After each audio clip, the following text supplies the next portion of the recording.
The stagecoach lurched to a halt in front of the general store, and Grace Turner's hands trembled as she clutched the worn carpet bag containing everything she owned in this world. Through the dusty window, she could see a man standing alone on the wooden sidewalk, hat in his hands, shoulders squared but head slightly bowed as if he were preparing himself for disappointment. That had to be Logan Foster, the rancher who had answered her advertisement with careful, respectful letters that promised nothing but honesty and a chance at a new beginning.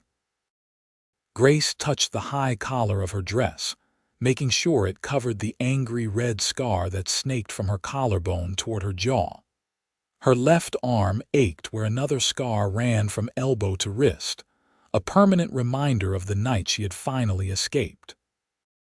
The bruises had faded months ago, but the marks on her skin and the wounds in her heart would take far longer to heal. The driver opened the door and offered his hand. Grace took a deep breath, stepped down into the afternoon sun of Riverside, Colorado, and felt the altitude make her slightly dizzy. It was 1876, and she had traveled nearly 800 miles from St. Louis to this small ranching town nestled in a valley where the mountains touched the sky. Everything here was different from the cramped, smoke-filled city she had fled. The air smelled of pine and sage instead of coal smoke and desperation. Logan Foster looked up as she approached, and Grace saw his eyes widen slightly. She knew what he was seeing. A woman of 22 who looked older, with shadows under her green eyes and a wariness in her posture that spoke of hard lessons learned. Her auburn hair was pulled back severely, and her dress, though clean and mended, had seen better days. She was not the fresh-faced bride men usually hoped for when they sent away for a wife. "Miss Turner," Logan's voice was deep and gentle, nothing like the harsh bark she had learned to fear. "I am Logan Foster. Welcome to Riverside, Mr. Foster." Grace's voice came out steadier than she expected. She had practiced not flinching when men spoke to her, but her body still tensed involuntarily. Logan noticed. She saw recognition flash across his face, not of her specifically, but of that kind of fear. He took a deliberate step backward, giving her space. "Your journey must have been long and tiring. I thought we might stop at the hotel restaurant for some supper before heading out to the ranch if that suits you. Or if you would prefer to head straight there, I understand that too. Whatever makes you most comfortable." The fact that he was giving her choices, real choices, made something tight in Grace's chest loosen just a fraction. "The restaurant would be nice, thank you. I confess I am quite hungry." "Then let me get your bags." Logan reached for her carpetbag, but Grace pulled it back instinctively. He froze, hands raised slightly. "My apologies. Would you like to carry it yourself?" Grace felt heat rise to her cheeks. "I am sorry. Yes, I would prefer that. No apology necessary." Logan gestured toward the hotel across the dusty street. "Shall we?" They walked side by side, with Logan maintaining a respectful distance. Grace noticed people watching from windows and doorways, curious about the mail-order bride who had come to marry the quiet rancher who lived in the foothills. She kept her chin up, though she wanted nothing more than to hide. She had learned that showing weakness only invited more pain. The restaurant was clean and smelled of roasting meat and fresh bread. Logan pulled out a chair for her, then sat across the table rather than beside her. Another small kindness that gave her space to breathe. When the waitress came, he ordered coffee and let Grace choose her own meal without making suggestions or demands. "I want to be honest with you," Logan said once the waitress had left. His hands rested on the table, open and still. "I saw in your letters that you have had a difficult past, though you did not provide details. I will not pry, but I want you to know what you are agreeing to should you still wish to go through with our arrangement." Grace nodded, her throat tight. This was the moment when he would see the scars and change his mind. Men always changed their minds when they saw the proof of what she had endured, as if the marks on her skin somehow made her less valuable, tainted goods no one would want. "My ranch is about 5 miles from town," Logan continued. "It is not large, but it supports a small herd of cattle and some horses. I have a house, not a cabin. 2 bedrooms, a kitchen, a sitting room. I built it myself 3 years ago." He paused, seeming to choose his words carefully. "I am offering you marriage, Miss Turner, but I am also offering you safety and respect. If you choose to go through with this, I will never raise my hand to you. I will never raise my voice in anger. I will provide for you and protect you, and I will ask nothing of you that you are not willing to give freely." Grace's hands shook as she reached for her water glass. "You may not want to make such promises until you know everything." "I know enough," Logan said quietly. "Your letters told me you are brave, honest, and looking for a fresh start. That is all I need to know. You do not know what I look like." Grace's voice dropped to almost a whisper. "You do not know about the scars." Logan was silent for a moment. When he spoke, his voice was firm but kind. "Miss Turner, I have scars too. A horse kicked me when I was 16 and broke my ribs. They healed crooked and my left side aches when it rains. I have a scar on my shoulder from a branding iron that slipped. I have scars on my hands from barbed wire and rope burns. Every person who has lived a life has scars. Yours do not change the fact that I invited you here, and I meant every word I wrote in my letters." Grace looked up and met his eyes. They were brown, warm, and steady. Logan Foster was perhaps 28 or 29, with sun-weathered skin and the strong build of a man who worked hard every day. He was not handsome in a refined way, but there was something solid and trustworthy in his face. Most importantly, there was no cruelty in his eyes, no hint of the violence she had learned to recognize in her former husband. "My husband," she began, then stopped. "Former husband," she reminded herself. "He was dead now, killed in a barroom fight 6 months ago. The man I was married to in St. Louis, he drank. When he drank, he became angry. When he was angry, he used his fists and whatever else was at hand." Logan's jaw tightened, but he did not interrupt. "The night I left, he came at me with a broken bottle. I have scars on my face, my neck, my arm. People stare. Some people think a woman who bears such marks must have deserved them somehow." Grace's voice cracked slightly. "I wanted you to know before you commit to anything what you would be taking on. I am not a pretty bride. I am not untouched by hardship. And I cannot promise I will not flinch when you move too quickly or raise your hand too fast, even if you mean no harm." The waitress arrived with their food, and Grace fell silent. Once they were alone again, Logan leaned forward slightly, though he was careful not to invade her space. "Miss Turner, I want you to listen to me, and I want you to believe what I am about to say." He waited until she looked at him. "What happened to you was not your fault. No person deserves to be hurt by someone who promised to love them. Your scars do not make you less worthy of respect, kindness, or happiness. They are proof that you survived something terrible, and that makes you stronger than most people will ever have to be." Grace felt tears prick her eyes, but she blinked them back. She had cried enough tears in her life. "You still want to marry me, knowing all this?" "I do," Logan said without hesitation. "But I want you to understand something. If we marry, it will be because you choose it freely. If at any time you want to leave, I will not stop you. I will make sure you have money and safe passage to wherever you want to go. You will not be trapped with me." "Why would you do that?" Grace could not understand such generosity.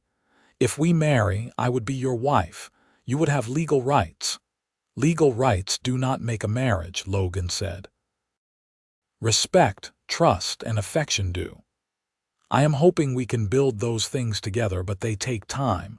I will give you all the time you need." Grace picked up her fork, though her appetite had fled. She forced herself to eat, knowing she needed the strength.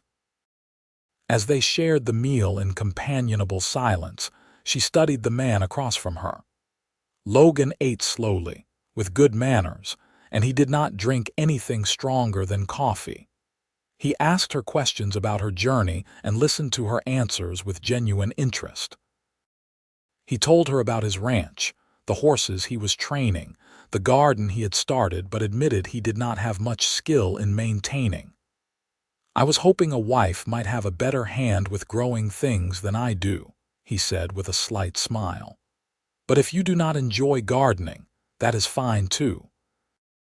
I can keep buying vegetables from the neighbors." "I like gardening," Grace admitted. "My mother taught me before she passed.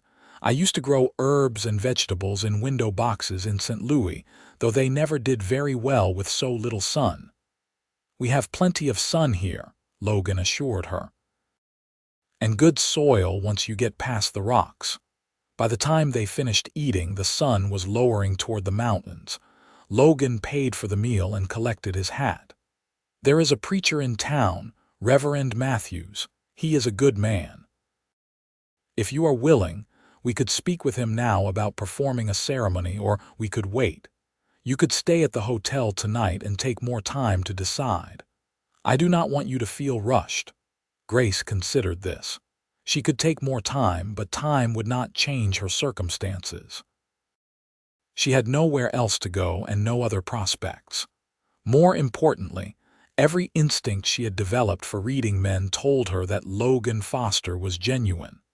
He had been nothing but respectful and kind since the moment she arrived. She could spend days or weeks waiting and would not find better than what he was offering.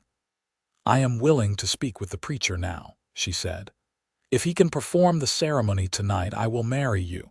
Logan's face brightened, though he tried to hide it. "You are certain?" "I am certain that I want a new life, and that you are offering me one. That seems like enough to start with. Then let us go find Reverend Matthews." The church was a simple white building at the end of Main Street. Reverend Matthews was a man in his 50s with kind eyes and a patient manner. He invited them into his office and listened as Logan explained the situation. The Reverend looked at Grace with concern but not pity. "Miss Turner, do you enter into this marriage of your own free will?" he asked. "I do," Grace said firmly. "Mr. Foster, do you promise to honor and respect this woman as your wife, in accordance with God's teaching to love as Christ loved the church?" "I do," Logan said. "I promise before God and you as witness that I will cherish and protect her all my days." "Then I see no reason to delay," Reverend Matthews said. "Though it is unusual to perform a ceremony so quickly, I believe in your case it is appropriate. Do you have witnesses?" Logan stepped outside and returned a moment later with the waitress from the restaurant and an older man who introduced himself as Samuel Winters, owner of the general store. They stood on either side as Reverend Matthews opened his Bible and began the ceremony. Grace's hands shook as Logan took them gently in his own. His palms were calloused and warm. She listened to the familiar words, but they felt different now than when she had spoken them at 19 to a man who had seemed charming but whose charm had hidden cruelty. Logan's voice was steady as he made his vows, looking directly into her eyes with an intensity that was not threatening but sincere. When it came time for her vows, Grace's voice wavered only slightly. "I, Grace Turner, take you, Logan Foster, to be my husband. I promise to be honest with you, to work beside you, and to give you the respect and care you have already shown me." "Do you have rings?" Reverend Matthews asked. Logan reached into his pocket and pulled out 2 simple gold bands. "I bought these last week, hoping you would say yes." He slipped one onto Grace's finger, and she saw that it fit perfectly. With trembling hands, she placed the other ring on his finger. The gold looked strange against his tanned, weathered hand, but he smiled at it as if it were the finest thing he had ever owned. "Then by the authority vested in me, I pronounce you husband and wife. Logan, you may kiss your bride." Grace tensed without meaning to, and Logan saw it. Instead of pulling her close, he lifted her hand and pressed a gentle kiss to her knuckles.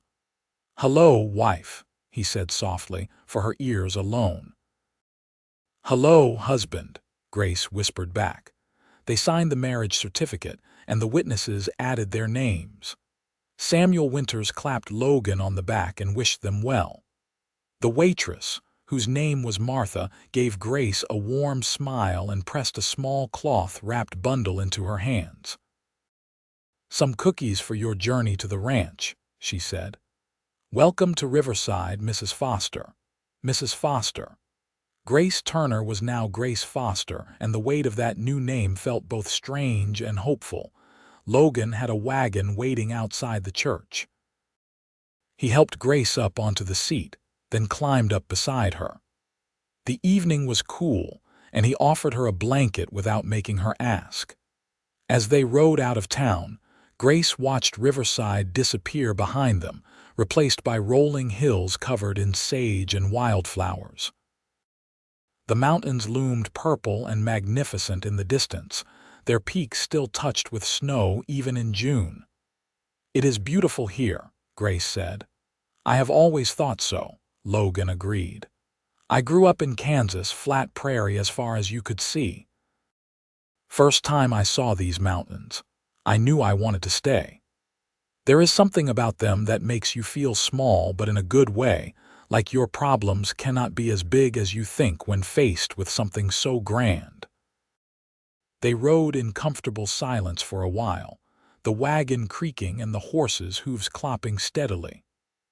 Grace found herself relaxing slightly, lulled by the rhythm of the journey and the vastness of the sky overhead. She had forgotten what it felt like to be outside the city, away from the press of buildings and people. "There is the ranch," Logan said, pointing ahead. Grace saw a house sitting in a clearing, surrounded by corrals and a barn. It was built of solid timber with a stone chimney, exactly as Logan had described. Smoke curled from the chimney, and lamplight glowed in one window. As they drew closer, she could see a garden plot beside the house, currently overtaken by weeds but with good fencing around it. Logan pulled the wagon to a stop and jumped down, then offered his hand to Grace. This time she took it without flinching, though she was careful as she stepped down. He grabbed her carpetbag and led her to the front door. "I lit a fire before I left this morning, hoping you would come home with me," he said. "The house should be warm." Inside, the house was simple but clean. The main room held a stone fireplace with a fire crackling cheerfully, a table with 4 chairs, and a rocking chair near the hearth. Shelves lined one wall, holding books and a few dishes. Doorways led to what must be the kitchen and bedrooms. "Let me show you around," Logan said. He pointed to the door on the left. "That is my room. This one," he indicated the door on the right, "is yours. I put fresh linens on the bed and cleared space in the wardrobe for your things. The kitchen is through here." Grace followed him into a tidy kitchen with a cast iron stove, a dry sink, and shelves stocked with basic supplies. A door led outside to what looked like a root cellar. "I am not much of a cook," Logan admitted. "I get by with simple things, but I will not complain if you want to change how things are done. This is your home now, too. Your home." The words felt foreign. Grace set her carpetbag down and looked around, trying to absorb the fact that this place belonged to her as much as to him. She had a room of her own, a kitchen she could organize as she pleased, a house that did not echo with angry shouts or the sound of shattering glass. "Would you like some coffee?" Logan asked. "Or I could make tea if you prefer. Coffee would be nice." Grace removed her bonnet with shaking hands. She could feel Logan watching her, but not with the predatory attention she had learned to fear. He seemed to be trying to gauge her comfort, making sure she was all right. While Logan prepared the coffee, Grace moved back into the main room and sat carefully in the rocking chair. The fire's warmth seeped into her bones, easing the constant tension she carried. Through the window, she could see the last rays of sunlight painting the mountains gold and pink. An owl hooted somewhere in the distance, and she heard the lowing of cattle from the pasture beyond the barn. Logan brought 2 cups of coffee and set one on the small table beside her chair before settling onto a wooden chair across from her, maintaining that careful distance. They sipped in silence for a few minutes. "I want you to understand something," Logan finally said.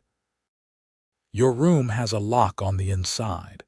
You can use it whenever you want, and I will never ask you not to.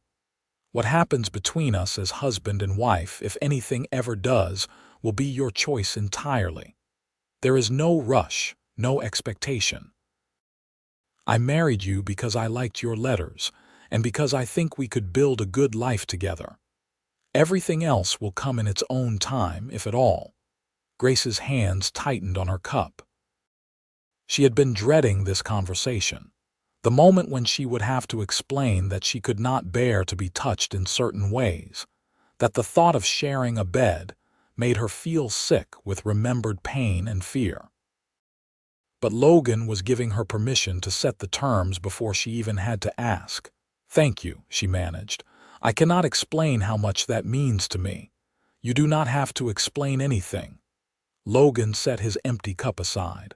"I imagine you are exhausted. Would you like to retire?" "I usually rise before dawn to tend the animals, but you sleep as long as you need. There is no rush to start work." Grace was exhausted, though it was more emotional than physical.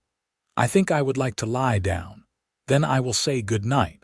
Logan stood and collected both coffee cups. "If you need anything, anything at all, my door will be open. Do not hesitate to wake me." He disappeared into the kitchen, and Grace heard him washing the cups. She picked up her carpet bag and went to the room he had indicated as hers. Inside, she found a comfortable bed with a patchwork quilt, a wardrobe, a washstand with a pitcher and basin, and a small window that looked out toward the mountains. A lamp burned on the bedside table, filling the room with golden light. Grace closed the door and tested the lock. It worked smoothly. She sat on the bed and felt tears finally spill down her cheeks, but they were not entirely tears of sadness. They were tears of relief, of hope, of the overwhelming sensation of finding safety after so long without it. She changed into her nightdress and washed her face, then examined herself in the small mirror above the washstand. The scars were vivid in the lamplight, angry red lines that marked her face and neck.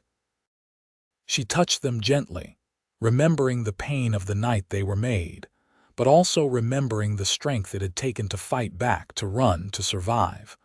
Logan had promised she would only know gentleness now. Grace was not sure she could trust that promise yet, but she wanted to believe it. She wanted to believe that she could build a new life here in this house beneath the mountains, with a man who gave her space to breathe and heal. She climbed into bed and pulled the quilt up to her chin. The mattress was comfortable, and the sheets smelled of fresh air and sage. Through the walls, she could hear Logan moving quietly through the house, banking the fire and preparing for the night. The sounds were peaceful, domestic, nothing like the stumbling crashes and angry muttering she had learned to associate with evening. Grace closed her eyes and, for the first time in years, fell asleep without fear. The next morning, Grace woke to sunlight streaming through her window and the sound of roosters crowing. She lay still for a moment, disoriented, before remembering where she was. The house was quiet except for the ticking of a clock somewhere and the distant sound of animals. Logan must already be outside working. She rose and dressed quickly, choosing her most practical dress and pinning her hair up securely. In the kitchen, She found that Logan had left the stove burning low and a pot of coffee staying warm. Beside it was a note in careful handwriting. "Help yourself to anything you need. No expectations today, just rest and get comfortable. Logan." Grace poured herself coffee and found bread, butter, and jam in the larder. She made herself a simple breakfast and sat at the kitchen table, looking out the window at the ranch. She could see Logan in the distance, mending a fence. Even from here, she could tell he worked with competent, economical movements, wasting no energy but accomplishing much. After breakfast, Grace explored the house more thoroughly. It was clear that Logan had made an effort to prepare for her arrival. Everything was clean, and there were small touches that showed thoughtfulness. Wildflowers in a jar on the main room table, a new bar of lavender soap beside the wash basin in her room, extra blankets in the wardrobe in case she got cold. Grace went outside and examined the garden plot. It was overgrown but had good bones, with raised beds and a workable irrigation system that drew water from a nearby creek. She could make something of this. The thought excited her more than she expected.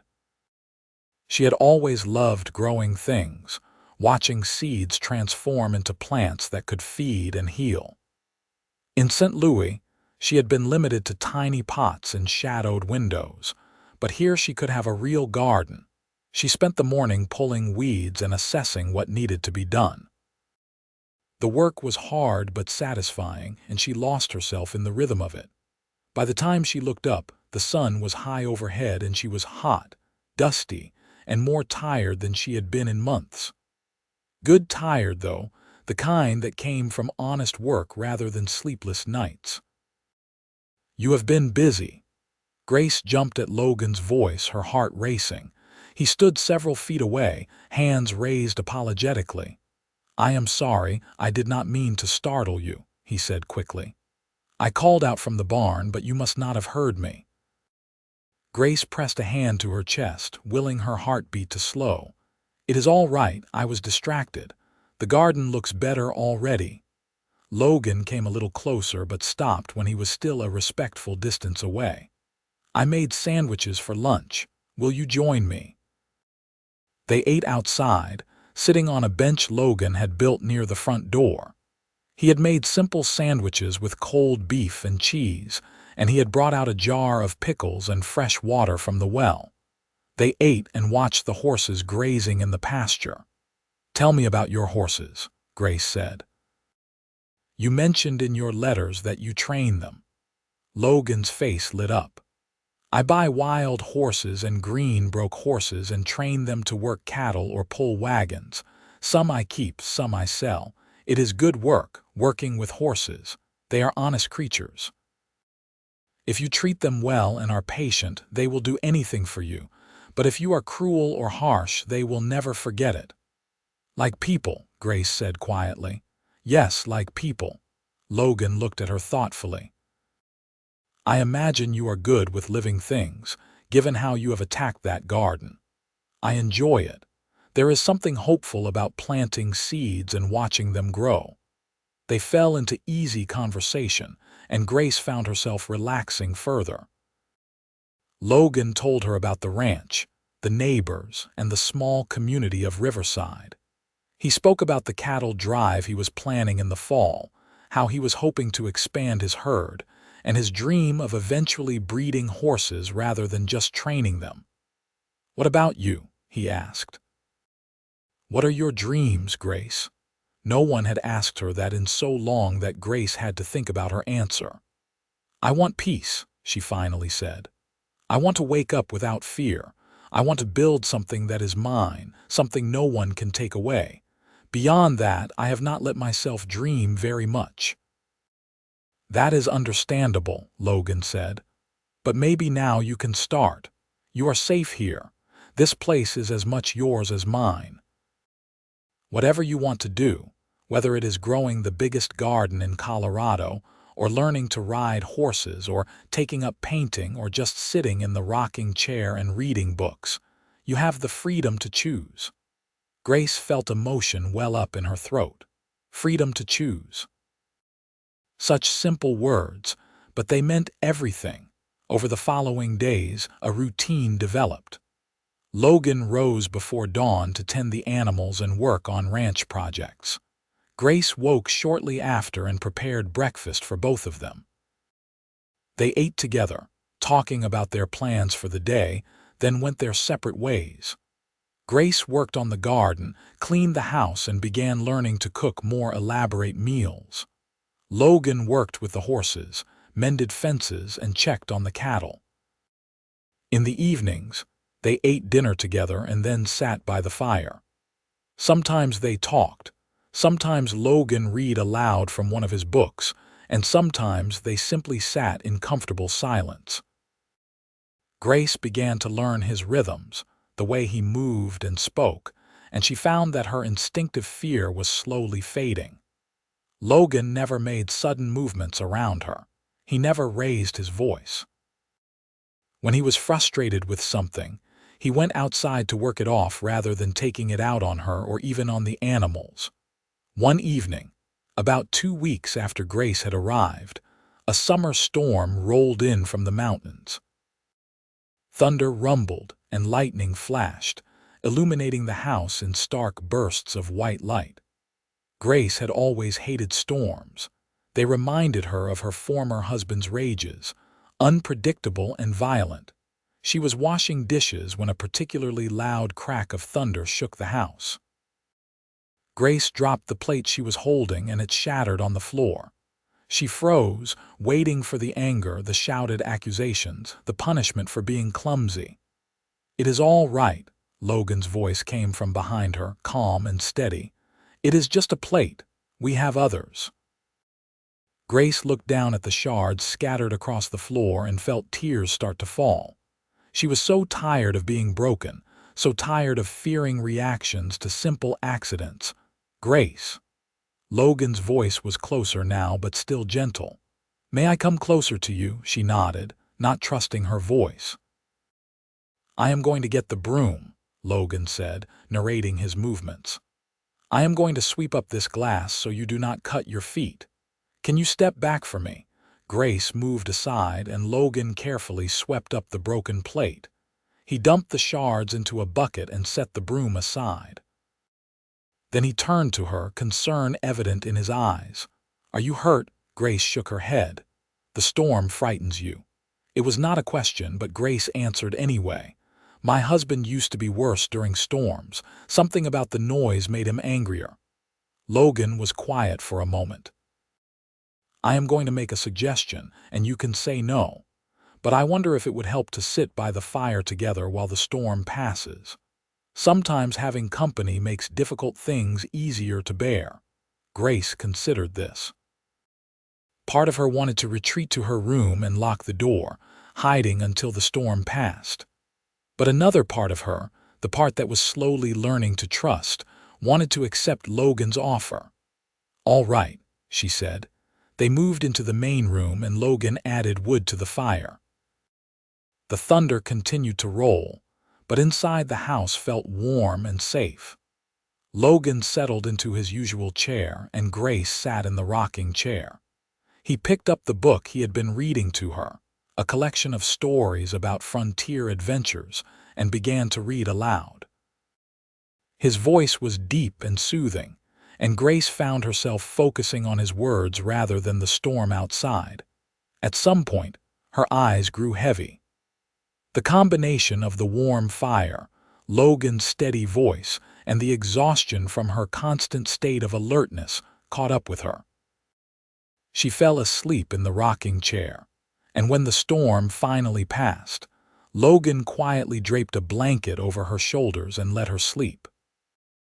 Grace woke in the early hours of morning to find the fire burned down to embers and Logan asleep in his chair, his head tipped back and his book fallen to the floor. He had stayed with her through the whole storm, keeping watch without asking for anything in return. The realization made something shift in Grace's heart. She stood carefully, picked up the book, and placed it on the table.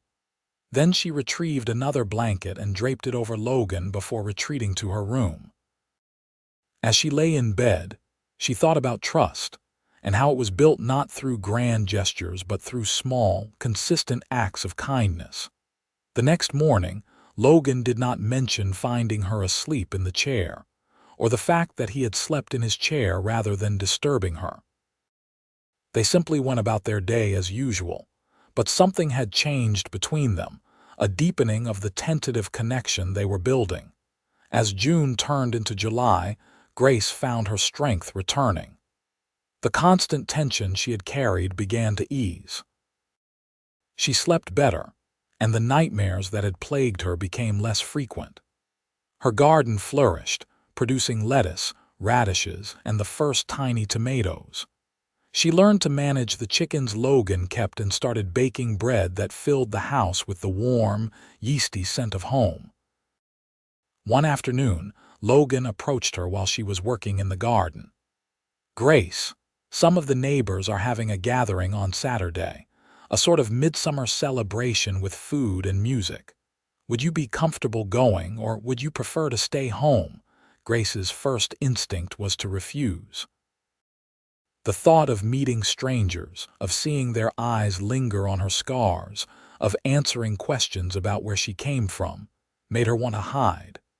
But she also knew that she could not hide forever. If she was going to make a life here, she needed to become part of the community. "I will go," she said, more bravely than she felt. Saturday arrived bright and warm. Grace dressed in her best dress, a blue cotton that she had mended and pressed until it looked almost new. She tied a bonnet over her hair, as much to shade her face as to look presentable. Logan hitched up the wagon, wearing a clean shirt and looking nervous himself. "Most of these folks are good people," he said as they drove toward the neighboring ranch where the gathering was being held. "The Carters, who are hosting, have been ranching here for 20 years. Martin Carter is a fair man, and his wife Ellen is kind. Their daughter Rebecca is about your age. Then there are the Johnsons, the Pritchards, and a few others. If anyone says anything unkind, we will leave immediately." "Thank you," Grace said. She appreciated that Logan was prepared to defend her, but she also hoped it would not be necessary. The Carter Ranch was larger than Logan's, with a sprawling house and several outbuildings. Wagons and horses were already gathered in the yard, and Grace could hear laughter and music. Her stomach twisted with nerves. Logan helped her down from the wagon and offered his arm. Grace hesitated only a moment before taking it. They walked together toward the gathering, and Grace forced herself to keep her head up despite the urge to hide. Ellen Carter spotted them first. She was a plump woman with graying hair and a warm smile. "Logan Foster, it is good to see you, and this must be your bride we have heard about. Welcome, my dear, welcome." Ellen's greeting was so genuinely warm that Grace found herself smiling back. "Thank you for having us, Mrs. Carter." "Please call me Ellen. Let me introduce you around." The next hour was a blur of names and faces. Grace met Martin Carter, who shook her hand with a firm but friendly grip. She met Rebecca, who was indeed close to her age and bubbling with enthusiasm about everything. She met the Johnsons, an elderly couple who had come west in a wagon train 40 years ago. She met the Pritchards and their 5 children, ranging from a baby to a teenage boy who helped work their ranch. Some people stared at her scars, but most were polite about it.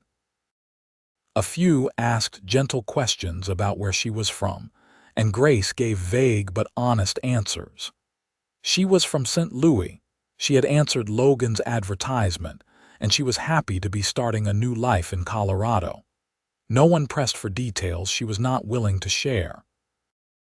The women gathered around tables laden with food, and Grace found herself drawn into conversations about gardening, preserving food, and the challenges of keeping a house in the dry Colorado climate.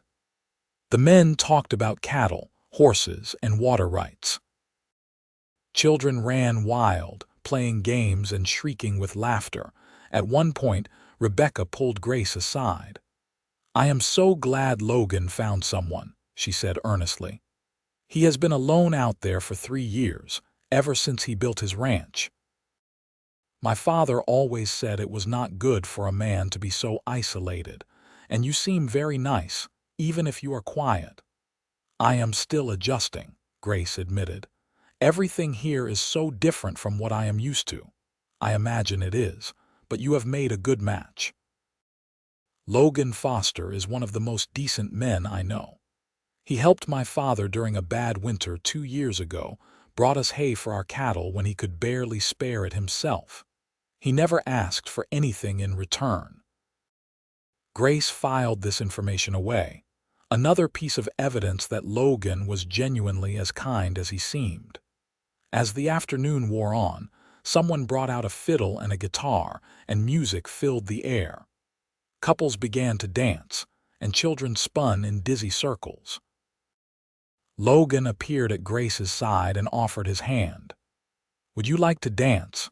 Grace's instinct was to refuse, but she looked at Logan's open, hopeful face and found herself saying yes.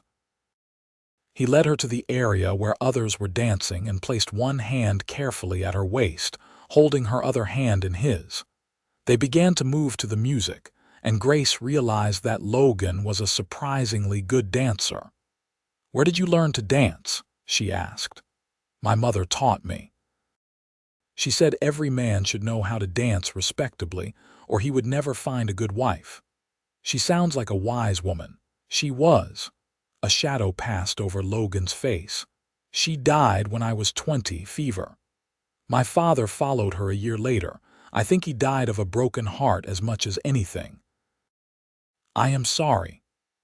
It was a long time ago, but I remember what they had together, the way they loved each other even after 30 years of marriage. That is what I wanted when I sent for a mail-order bride.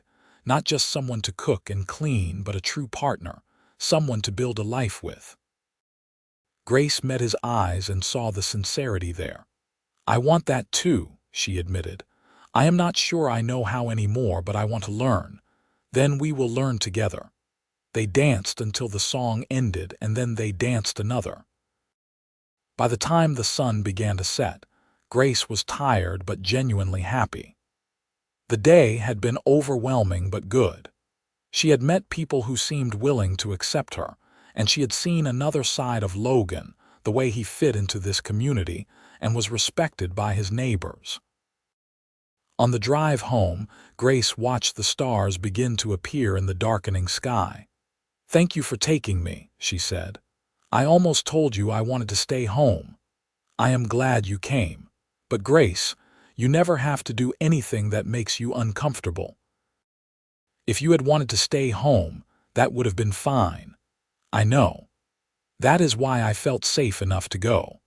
They rode in comfortable silence, and when they arrived home, Grace found herself reluctant to retreat to her room immediately. Instead, she helped Logan tend the horses and check on the animals.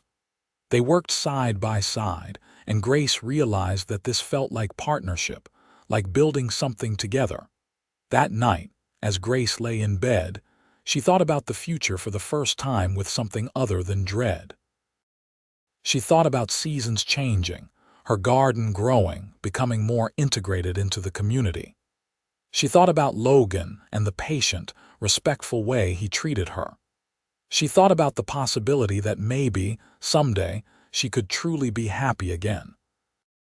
July melted into August, and the heat settled over the ranch like a heavy blanket. Grace's garden exploded with produce, and she spent long hours harvesting, preserving, and learning to can. Logan built her a better work area in the kitchen and brought her jars and supplies from town without her having to ask. The shelves in the root cellar began to fill with the fruits of her labor, and Grace felt a deep satisfaction in seeing the tangible results of her work. One particularly hot afternoon, Grace was working in the garden when she heard shouting from the direction of the barn. Her heart seized with instinctive fear, and she dropped her basket of tomatoes. She had not heard Logan raise his voice since she arrived, and the sound triggered every defensive instinct she had developed. She crept closer to the barn, her body tense and ready to run. Through the open door, she could see Logan in the corral with a young horse. The animal was rearing and bucking, wild-eyed with fear, and Logan was trying to calm it. His voice was raised not in anger but to be heard over the horse's panicked whinnying. "Easy now, easy," Logan was saying firmly but not harshly. "Nobody is going to hurt you. You are safe here." The horse kicked out and its hoof caught Logan in the ribs. He staggered but did not fall, did not lash out at the animal. Instead, he backed away, giving the horse space. Grace saw him press a hand to his side, his face tight with pain. "Damn," he muttered, then seemed to realize Grace was there. "I am all right," he called to her. "Just a stubborn horse working through his fears." Grace walked closer, though she stayed outside the corral. "Are you hurt?" "Bruised ribs, nothing serious. This one was mistreated before I bought him. He is scared of everything, especially men. I was trying to gentle him, but I pushed too fast." Grace looked at the horse, still trembling and wild in the far corner of the corral, and felt a kinship with the frightened animal. "What will you do with him?" "Be patient. Let him learn that I will not hurt him.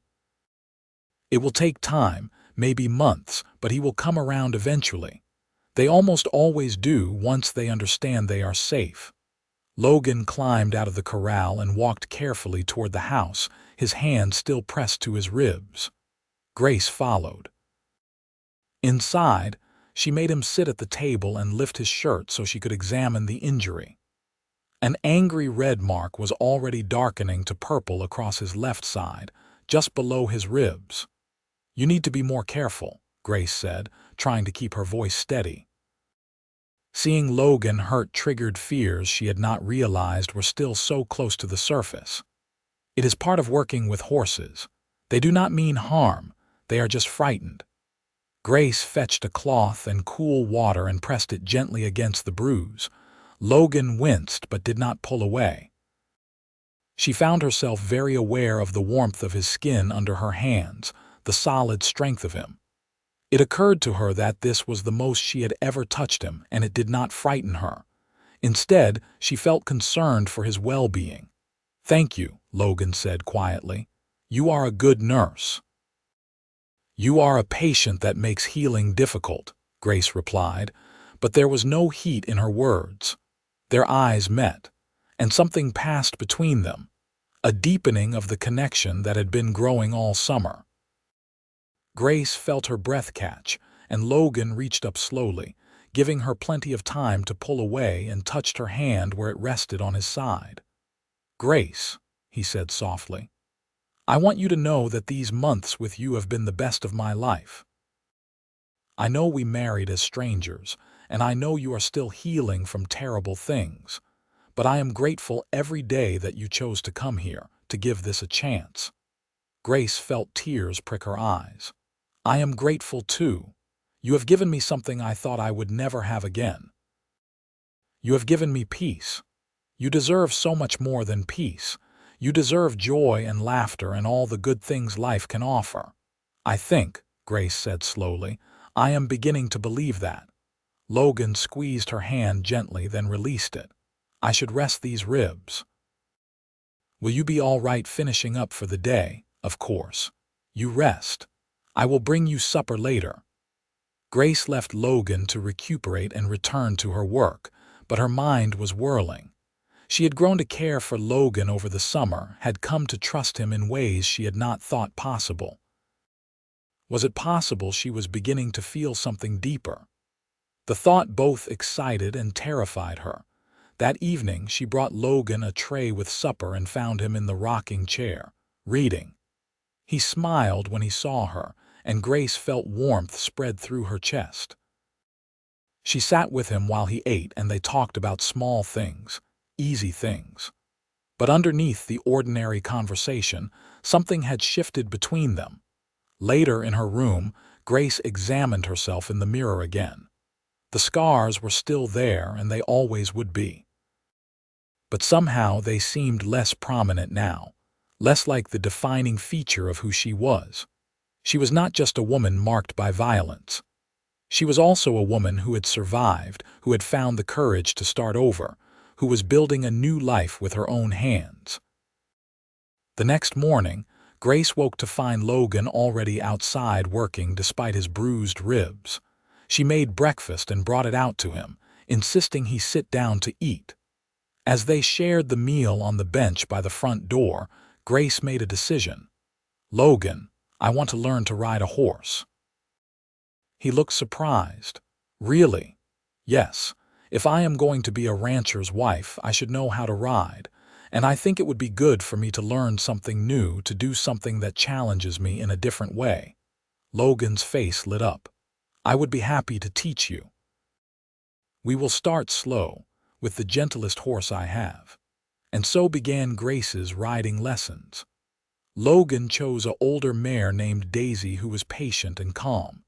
He taught Grace how to approach the horse, how to brush and saddle her, and finally, how to mount and ride. Grace was nervous at first, afraid of losing control or getting hurt, but Logan was endlessly patient.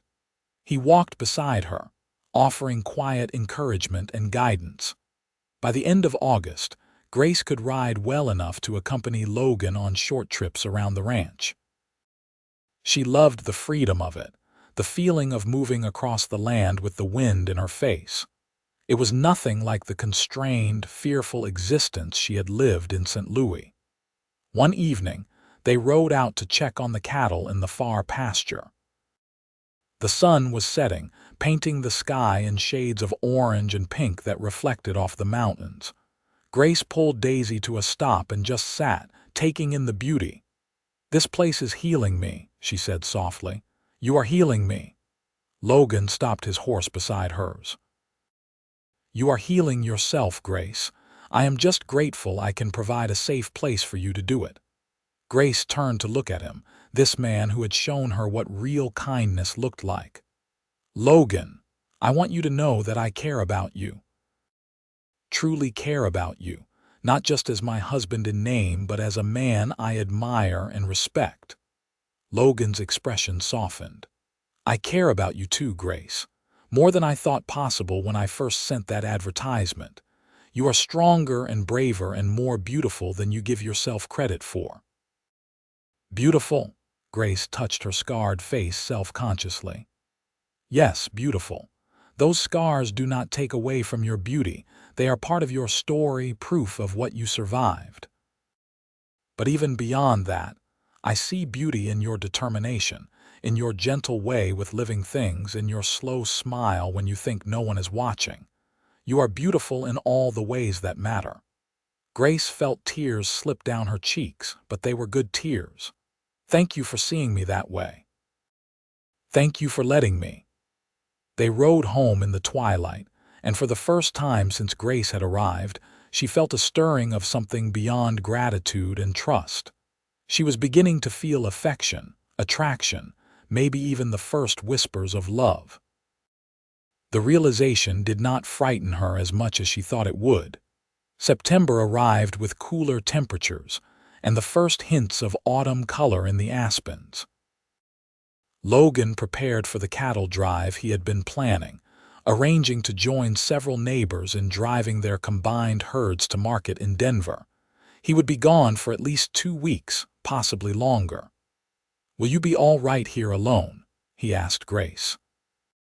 "I can ask Ellen Carter to come stay with you, or you could stay at their ranch while I am gone." Grace considered this. The thought of being alone would have terrified her months ago, but now she felt capable.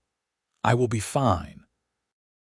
I have the horses and chickens to tend, my garden to finish harvesting, and plenty of work to keep me busy. Besides, I would like to prove to myself that I can manage." "I know you can manage. You are one of the most capable women I have ever met, but I will worry about you." "And I will worry about you, but we will both be fine." The morning Logan left, Grace woke before dawn to make him a large breakfast and pack food for his journey. He checked and double-checked that she had everything she needed, including the rifle he kept above the door and instructions on how to use it if necessary. They stood together in the pre-dawn darkness, neither quite ready to say goodbye. "I will be back as soon as I can," Logan promised. "Take care of yourself, Grace. You take care of yourself too. Come home safe." Logan surprised her by pulling her into a gentle hug. Grace stiffened for only a moment before relaxing into his embrace. It felt good to be held with tenderness rather than possession, to be close to him without fear. When he pulled back, his eyes were warm. "I will miss you," he said. "I will miss you too." Grace stood in the yard and watched until Logan and the other men drove the cattle over the hill and out of sight. Then she took a deep breath and went inside to face her first day alone on the ranch. The days fell into a new rhythm. Grace rose early, tended the animals, worked in the garden, and took care of the house. In the evenings, she read Logan's books by lamplight and worked on mending clothes. She found that she was not frightened being alone. If anything, she felt proud of her capability. She was managing a ranch, even if it was just for a couple of weeks. She was proving to herself that she was strong. On the 8th day, Grace was working in the garden when she heard horses approaching. She looked up to see 3 men she did not recognize riding into the yard. Her heart began to race. Logan had told her that strangers occasionally passed through, and most were harmless travelers looking for directions or a meal. But these men had a rough look about them, and the way they looked at the house made her nervous. Grace stood and brushed off her hands, wishing Logan were there, but knowing she had to handle this herself. She walked toward the house with as much confidence as she could muster. "Good day," she called out. "Can I help you, gentlemen?" The man in front, a tall figure with a scarred face and cold eyes, looked her up and down in a way that made her skin crawl. "We were hoping for some water and maybe a hot meal. We have been riding hard." "I can give you water," Grace said, keeping her voice steady. "But my husband will be home soon, and I am sure he would want me to wait for him before inviting strangers into our home." It was a lie, but she hoped it would make them think twice about causing trouble. "Your husband," the man said, looking around pointedly at the empty ranch. "I do not see him anywhere. He is just out checking the far pasture. He will be back any moment." The man exchanged glances with his companions. "That is funny, because we passed a cattle drive heading toward Denver yesterday. Had a fella in it named Foster. This would not be the Foster Ranch, would it?" Grace's blood ran cold, but she kept her face impassive. "Water is in the well. Help yourselves.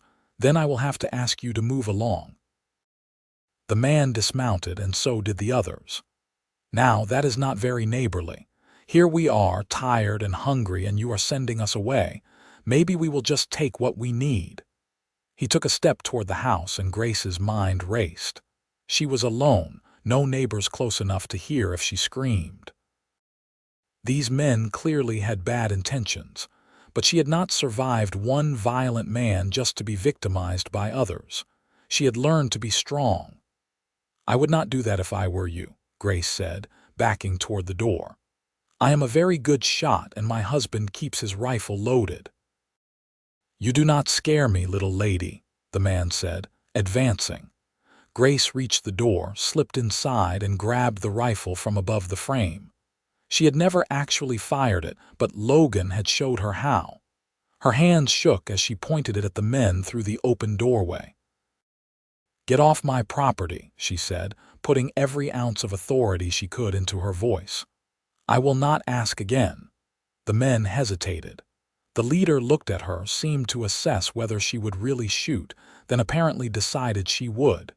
He raised his hands in mock surrender. All right. We are leaving. No need to get violent." The 3 men mounted their horses and rode off, but not before the leader called back. "You might want to be more friendly, missus. You never know when you might need help out here all alone." The threat was clear. Grace stood in the doorway with the rifle until they were completely out of sight, Then she sagged against the door frame, shaking. She had done it. She had faced down 3 dangerous men and protected herself. But the experience left her rattled. That night, Grace locked all the doors and windows and kept the rifle beside her bed. She barely slept, jumping at every sound. She realized that while she had grown stronger, she was not invincible. She needed Logan, not because she was helpless, but because they were stronger together than apart. When Logan returned 5 days later, dusty and exhausted but with a successful cattle sale behind him, Grace flew out of the house and into his arms. He caught her in surprise, holding her tightly. "Grace, what is wrong?" she told him about the men, and Logan's face darkened with anger. "I should never have left you alone. If something had happened to you, but it did not," Grace interrupted. "I protected myself. I was frightened, but I handled it.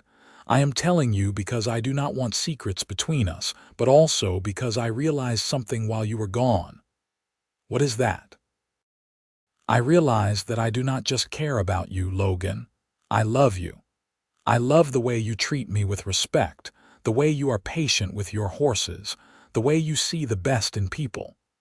I love how you make me feel safe but also capable. I love you, and I do not want to keep living like we are just business partners. I want to be your wife in every sense." Logan stared at her, and for a moment Grace feared she had said too much too fast. Then a slow smile spread across his face, transforming it with joy.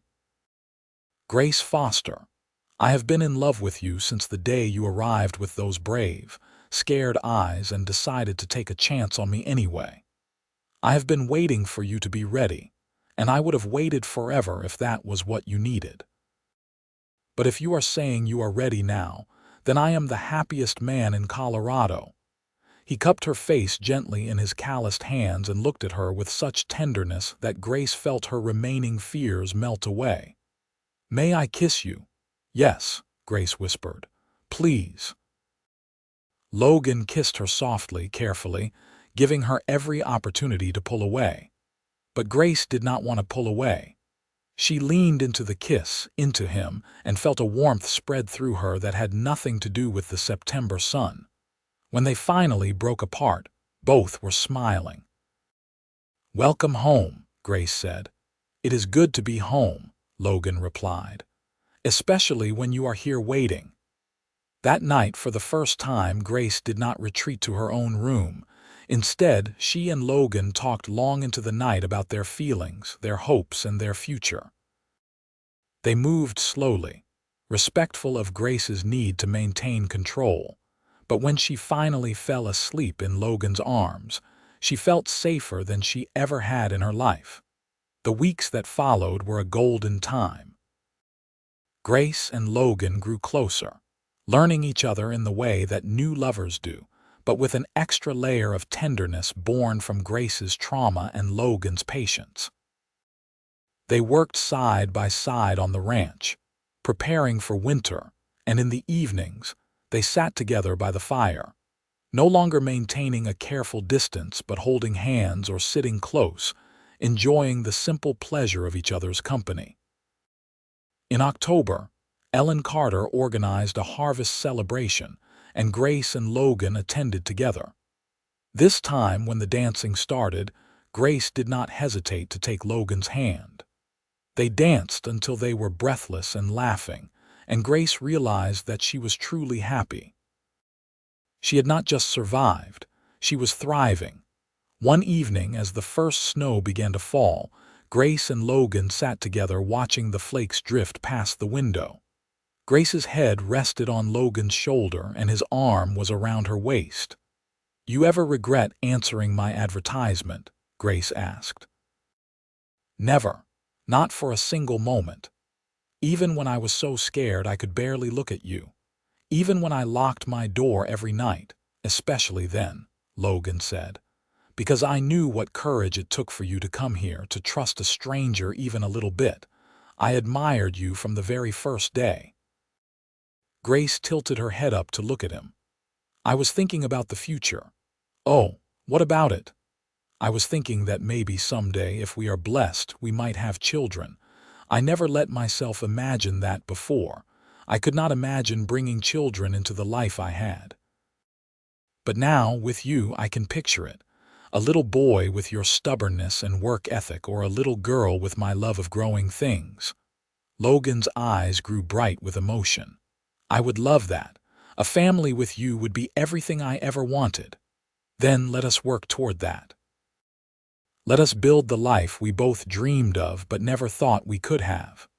Winter settled over the ranch, and Grace discovered that she loved the season. The mountains were spectacular, covered in snow, and the house was cozy and warm.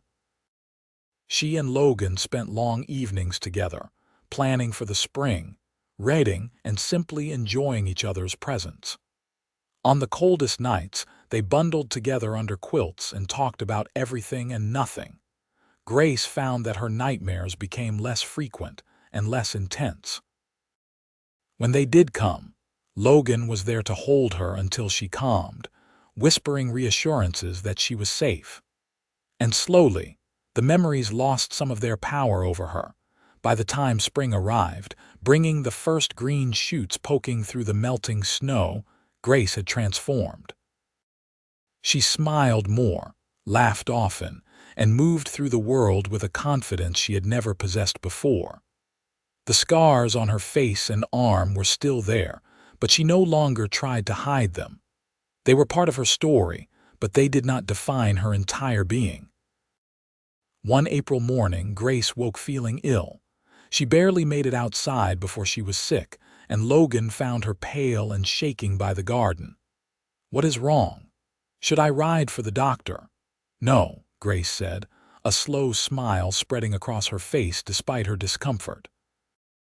"I do not think a doctor can help with this. Logan, I think I might be with child." Logan's eyes went wide. "Truly, I am not certain yet, but the signs are there. I feel different." Logan picked her up and spun her around, then immediately set her down with an apology. "I am sorry, I should not jostle you. Are you all right? You need to lie down. I will take care of everything today, you just rest." Grace laughed at his sudden nervousness. "I am fine. Women have babies every day, I just need to take things a bit easier." Over the following weeks, it became clear that Grace was indeed pregnant. Ellen Carter, who had midwifed several births in the area, confirmed it and assured Grace that she seemed healthy and strong.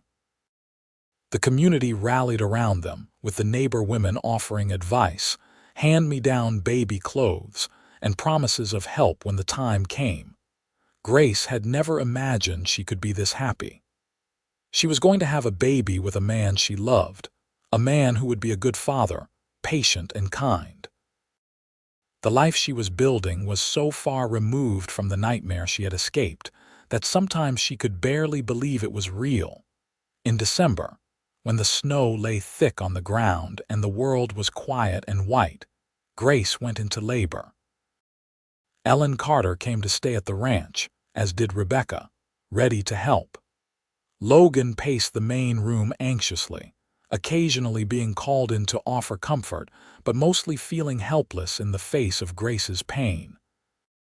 The labor was long and difficult, but Grace endured it with the same strength she had shown in surviving everything else. When she finally heard the baby's cry, strong and healthy, she felt a rush of love so intense it brought tears to her eyes. "It is a boy," Ellen announced, wrapping the baby and placing him in Grace's arms. "A healthy, beautiful boy." Logan came to sit beside Grace on the bed, staring in wonder at his son. The baby had a full head of dark hair and was already squirming energetically. Grace looked at Logan and saw tears streaming down his face. "We have a son," he whispered. "What should we name him?" Grace asked. They had discussed names over the winter, but now that the baby was here, Grace wanted Logan to choose. "James," Logan said, "after my father, James Foster." "If that suits you." "James," Grace repeated, testing the name. "James Foster. It is perfect." Logan gently touched his son's tiny hand, and the baby's fingers wrapped around his father's finger instinctively. Logan let out a sound between a laugh and a sob. "Hello, James. I promise you will always be safe. I promise I will be the kind of father you deserve.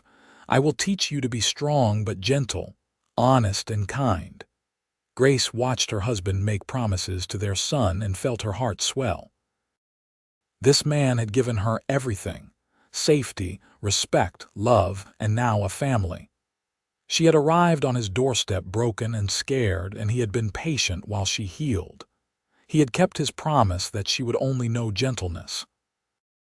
The winter passed in a blur of sleepless nights and the overwhelming joy of caring for their baby.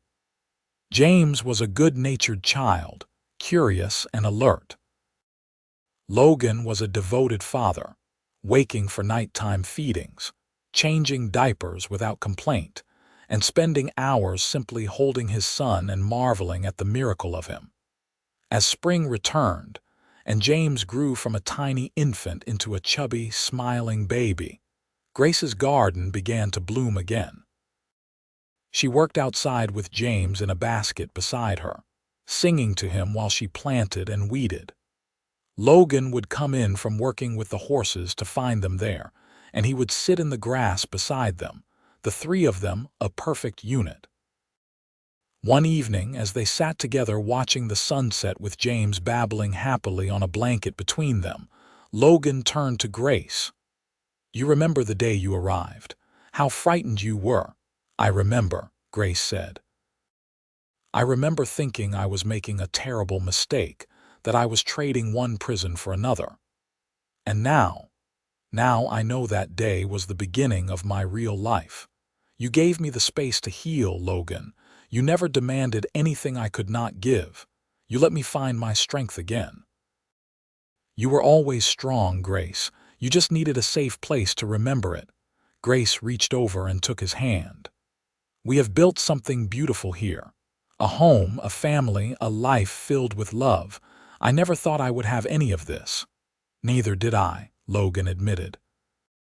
"I thought I would spend my life alone, working this ranch, and maybe that would be enough. But having you and James, being part of a family, this is everything I did not know I was missing."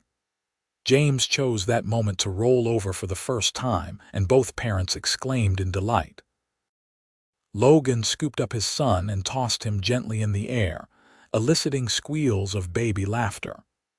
Grace watched them together and felt complete. The years that followed were not without challenges. There were harsh winters, difficult calving seasons, and times when money was tight. When James was 2, Grace gave birth to a daughter they named Sarah. 2 years after that came another son named Thomas. The house that had once seemed so spacious became cramped and noisy, filled with the chaos of young children. But through all of it, Grace and Logan faced everything together.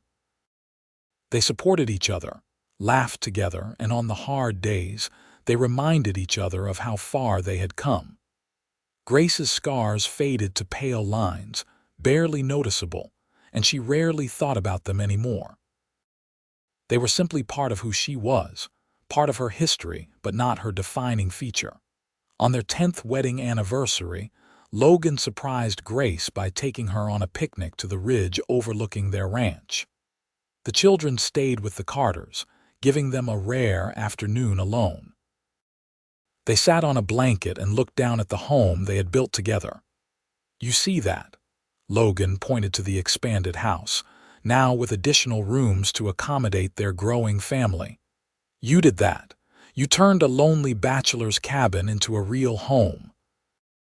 "We did that together," Grace corrected. "I could not have done any of this without you."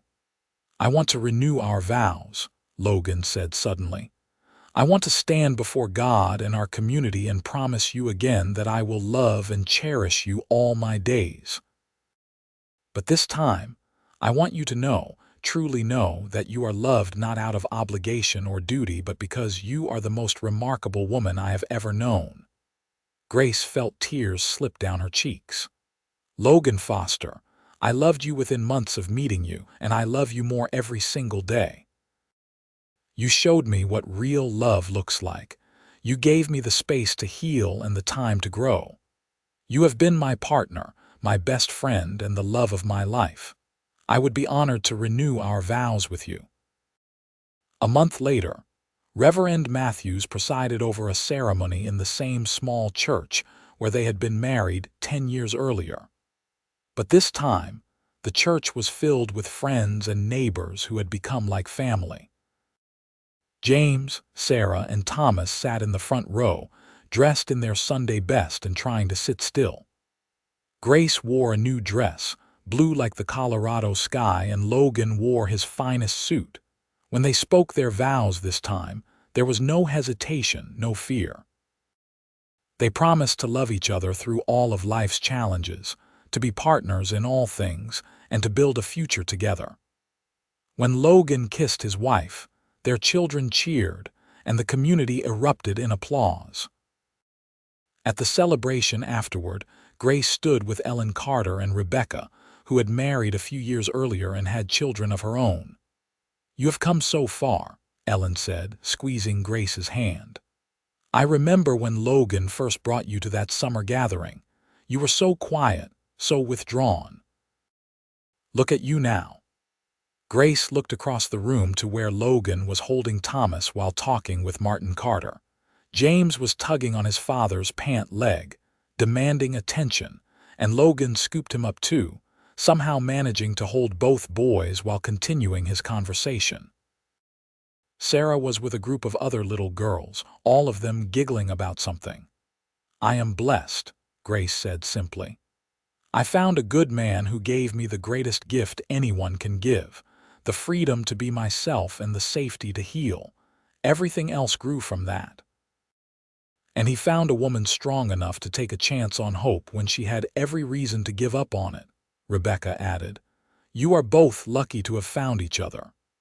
As the years continued to pass, the Foster Ranch prospered. Logan's reputation as a horse trainer grew, and people came from surrounding towns to buy horses he had trained. Grace's garden became legendary in the area, producing more vegetables than they could use, which she shared generously with neighbors and sold in town. The children grew strong and capable, learning from both parents the value of hard work, honesty, and treating all living things with respect. When James was 16, he asked his father about his mother's scars, which he had never questioned as a child but now understood marked some past trauma. Logan looked at Grace, who nodded her permission for him to answer. "Your mother survived something terrible before she came here," Logan said carefully. "She was hurt by someone who should have protected her. Those scars are proof of her courage and strength. She left everything she knew to start over, and she built a beautiful life for all of us. You should be proud to be her son." James looked at his mother with new understanding and respect. "I am proud, Pa. Ma is the strongest person I know." Grace hugged her son tightly, grateful that her children would grow up in a home filled with love rather than fear. They would know what a good marriage looked like, how partners should treat each other with respect and kindness. The cycle of violence that might have continued was broken, replaced with a legacy of love. On a crisp autumn day, when Grace was 45 and Logan was 52, they sat together on the porch they had expanded over the years. Their children were grown, James working the ranch with Logan, Sarah married to a young man from town and expecting her first child, and Thomas studying to become a veterinarian in Denver. The house was quieter now, but no less filled with love. "We should write our story down," Grace said suddenly. "For our grandchildren, so they know where they came from." "What would you tell them?" Logan asked, taking her hand. Grace thought about the scared young woman who had stepped off a stagecoach 24 years earlier, carrying everything she owned in a carpet bag and wearing her fear like armor. She thought about the lonely man who had offered her safety and respect when she had no reason to trust any man. She thought about the life they had built together, brick by brick, season by season. I would tell them that love is not just a feeling, it is a choice you make every single day. I would tell them that healing takes time and patience, but it is possible. I would tell them that the scars we carry, whether visible or hidden, do not define us unless we let them. And I would tell them that sometimes the worst moments in our lives lead us exactly where we need to be. I would tell them, Logan added, that the best decision I ever made was placing that advertisement for a mail-order bride, and that the bravest thing I ever witnessed was you stepping off that stagecoach, scared but hopeful, willing to take a chance on a new life. Grace leaned her head on Logan's shoulder, exactly as she had done countless times over the years. I promised you that I would try to build a life here. I think we did more than that. We built a legacy. We built a home, Logan corrected, and filled it with love. Everything else just grew naturally from that. They sat in comfortable silence, watching the sun set over the mountains that had witnessed their entire journey together. The mail-order bride who had arrived with scars had found more than just gentleness from the lonely cowboy. She had found partnership, respect, healing, and a love that had grown deeper with each passing year. And the lonely cowboy had found not just a wife but a true companion, someone who matched his strength with her own, who had turned his house into a home and his solitary life into a rich, full existence. As the stars began to appear in the darkening sky, Grace thought about all the moments that had led her to this place. The fear, the pain, the courage to leave, the hope to try again. Every moment had been necessary to bring her here, to this porch, with this man, surrounded by the life they had created together. She had arrived broken but had been given the space and time to heal. She had arrived alone but had found family. She had arrived expecting nothing but hoping for everything, and she had received more than she ever dreamed possible. Logan squeezed her hand gently, and Grace squeezed back. No words were necessary. After nearly 25 years together, they could communicate volumes in a simple touch. They had kept their promises to each other. Logan had given her gentleness and safety, and Grace had given him trust and love. Together, they had built something beautiful that would outlast them both, carried forward in their children and grandchildren, a testament to the power of patience, respect, and genuine love. The Wild West had been a harsh place for many, full of hardship and danger. But for Grace and Logan Foster, it had been the setting for a love story that proved even the deepest wounds could heal when given enough care and time. The lonely cowboy and the scarred mail-order bride had found each other at exactly the right moment, and together they had created a life filled with everything that truly mattered: love, family, and the deep peace that comes from being fully known and fully accepted by another person. As they finally rose to go inside, Grace took one last look at the ranch spread out before them in the moonlight.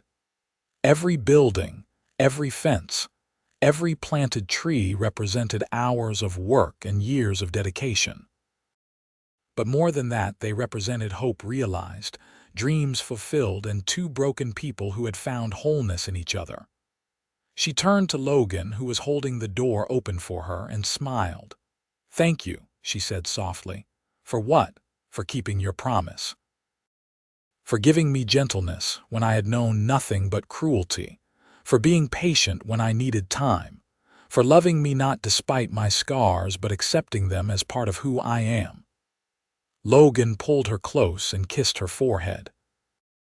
"Thank you for taking a chance on a lonely cowboy who did not know how empty his life was until you filled it. Thank you for being brave enough to start over. Thank you for building this life with me." They went inside together, closing the door on another perfect day in a life filled with them. And if the walls of that house could talk, they would tell stories of laughter and love, of children growing up safe and cherished, of two people who had found each other against all odds and built something beautiful that would endure for generations. The mail-order bride's scars had faded, but the love she had found had only grown stronger, proving that sometimes the best endings come from the most difficult beginnings, and that gentleness and patience can heal even the deepest wounds.